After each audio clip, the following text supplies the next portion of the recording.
আসন্ন বিধানসভা নির্বাচনকে সামনে রেখে মালদহ বিধানসভা কেন্দ্রে ক্রমশ তীব্র হচ্ছে রাজনৈতিক লড়াই। শাসক দল তৃণমূল কংগ্রেস এবার এই কেন্দ্রে প্রার্থী করেছে মালদহ জেলা পরিষদের সভাধিপতি লিপিকা বর্মন ঘোষকে।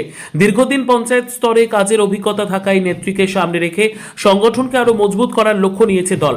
প্রাক্তন মন্ত্রী সাবিত্রী মিত্রের হাত ধরে ছাত্র রাজনীতিতে আত্মপ্রকাশ লিপিকা বর্মন ঘোষের। এরপর ধাপে ধাপে পঞ্চায়েত সমিতির কর্মাধ্যক্ষ, পরে সভাপতি এবং পরবর্তীতে জেলা পরিষদের সদস্য হিসেবে নির্বাচিত হয়ে সভাধিপতির দায়িত্ব সামলান তিনি। রাজনৈতিক জীবনে একাধিক গুরুত্বপূর্ণ দায়িত্ব সফলভাবে পালন করার পর এবার প্রথমবারের মতো বিধানসভা নির্বাচনে ময়দানে নামলেন তিনি। ইতিমধ্যেই শহর থেকে গ্রাম সব জায়গায় সংগঠনকে চাঙ্গা করতে প্রচারে নেমেছেন তৃণমূলের এই মহিলা প্রার্থী।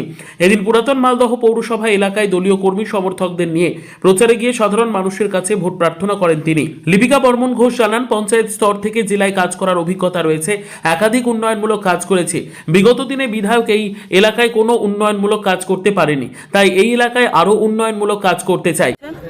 আজকে আমি মূলত এই দেয়াল লিখনের মাধ্যম দিয়ে আমার প্রচার এই ওয়ার্ড থেকে শুরু করলাম এবং আমি এখানে ডোর টু ডোর ক্যাম্পেনিং করব। এখানকার এলাকাবাসী প্রত্যেকেই রয়েছেন, ওনাদের সাথে কথা বলবো, ওনাদের কি চাহিদা কি রয়েছেন সেটা আমি শুনবো এবং আগামীতে ওনাদের সেই চাহিদা পূর্ণ করার চেষ্টা করব। এলাকাবাসীরা খুব উৎসাহিত যে আপনারা দেখেছেন বিগত দিনে যে বিধায়ক ছিলেন তিনি কোনোরকমভাবেই এখানকার এলাকার কোনো উন্নয়ন করেননি, এমনকি মানুষের পাশে এসে দাঁড়াননি। সুখ দুঃখে আপদে বিপদে এসআইআর ঠিক চলাকালীন থেকে শুরু করে কোনো রকমই তাদের সহযোগিতা ওনারা একটা বিধায়কের যেটা করণীয় সেটা ওনারা পাননি।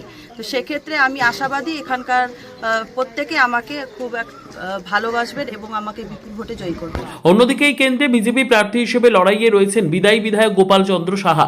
বামফ্রন্টের তরফে সিপিআই প্রার্থী করা হয়েছে দীপক বর্মনকে, যদিও এখনো পর্যন্ত কংগ্রেস তাদের প্রার্থী ঘোষণা করেনি। ইতিমধ্যে রাজনৈতিক দল মাঠে নেমে পড়েছে, জোর কদমে প্রচার শুরু করেছে।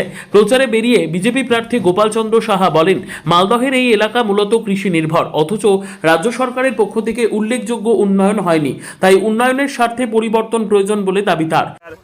আমাদের প্রধান ফসল হচ্ছে আলু চাষ করা।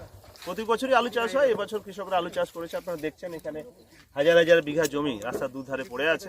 এই এলাকার আমাদের বিশেষ করে সাঞ্জইল, বেলাহার, শহরা, ডাঙ্গাপাড়া ইত্যাদি গ্রাম, মহেশপুরি, সবদুলখানি ইত্যাদি গ্রামের চাষিদের সব আলু তাদের এই জমি, কিন্তু আলু চাষিদের পাশেটাই প্রধানমন্ত্রীর ফসল বীমা যোজনা এখানে লাগু হয়নি।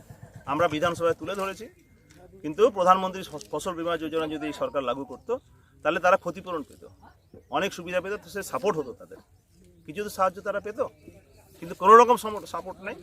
সেই জন্য আমি সমস্ত চাষিদের অনুরোধ করব, সামনে বিধানসভা নির্বাচন আছে, এই নির্বাচনে এই তৃণমূল কংগ্রেস সরকারকে চেঞ্জ করা যায় না, পরিবর্তন করা যায় না, পাল্টে বিজেপি সরকার। সব মিলিয়ে পুরনো বনাম নতুন মুখকে সামনে রেখে মালদহ বিধানসভা কেন্দ্রের ত্রিমুখী লড়াই জমে উঠেছে। এখন দেখার শেষ পর্যন্ত তফসিলি এই আসনে কার ঝুলিতে যায় জয়ের হাসি। মালদহ থেকে জিএম মমিন, লোকাল 18 বাংলা।